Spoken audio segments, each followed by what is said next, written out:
রোগীদের এবার টেলিমেডিসিন পরিষেবা। রাজ্য জুড়ে এইভাবেই পরিষেবা দেওয়ার সিদ্ধান্ত আন্দোলনরত জুনিয়র ডাক্তারদের। রোগীর সমস্যা শুনে প্রেসক্রিপশন পাঠিয়ে দেওয়া হচ্ছে ভার্চুয়ালি। আরজি করে চিকিৎসক খুনের পর থেকেই রাজ্য জুড়ে আন্দোলনে জুনিয়র ডাক্তাররা। চিকিৎসা পরিষেবা বহুলাংশে বন্ধ থাকায় সংকটে অসংখ্য রোগী। আন্দোলন অব্যাহত রেখেই এবার তাদের সাহায্যে এগিয়ে এলেন জুনিয়র ডাক্তাররা। শনিবার সকাল থেকে টেলিমেডিসিন পরিষেবা শুরু করলেন তারা। আন্দোলনরত চিকিৎসকরা আগেই জানিয়েছিলেন যে তারা টেলিমেডিসিন পরিষেবা চালু করবেন। সেই অনুযায়ী আমরা দেখতে পাচ্ছি আরজি কর মেডিকেল কলেজ হাসপাতালে এই মুহূর্তে চিকিৎসকরা তারা কিন্তু টেলিমেডিসিন পরিষেবা চালু করেছেন এবং যে দেখা যাচ্ছে যে প্যাড অর্থাৎ সেখানেও কিন্তু অভয়া ক্লিনিক নাম দেওয়া হয়েছে। শনিবার আরজি করের আন্দোলনরত চিকিৎসকরা খুললেন অভয়া ক্লিনিক।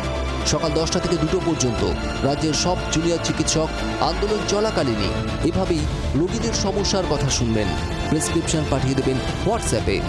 পেশেন্টরা আমাদের ওই যে একটা 4টে নাম্বার দেওয়া আছে, সেই নাম্বারে কল করছে, যখন সেই হোয়াটসঅ্যাপে কল করছেন সেই নাম্বারটাতে আমাদের অসুবিধা বলছে, আমরা তখন ওনাদের অসুবিধা শুনে প্রেসক্রিপশন করে ছবি তুলে পাঠিয়ে দিচ্ছি ওই নাম্বারে। আবার তো এই পরিষেবা চলবে এবং বিভিন্ন হাসপাতালে এই পরিষেবা দেওয়া হবে এমনটাই কিন্তু জানানো হচ্ছে চিকিৎসকদের তরফ থেকে।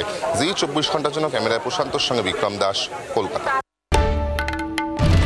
বাংলার আওয়াজ, বাঙালির আবেগ, জি 24 ঘন্টা।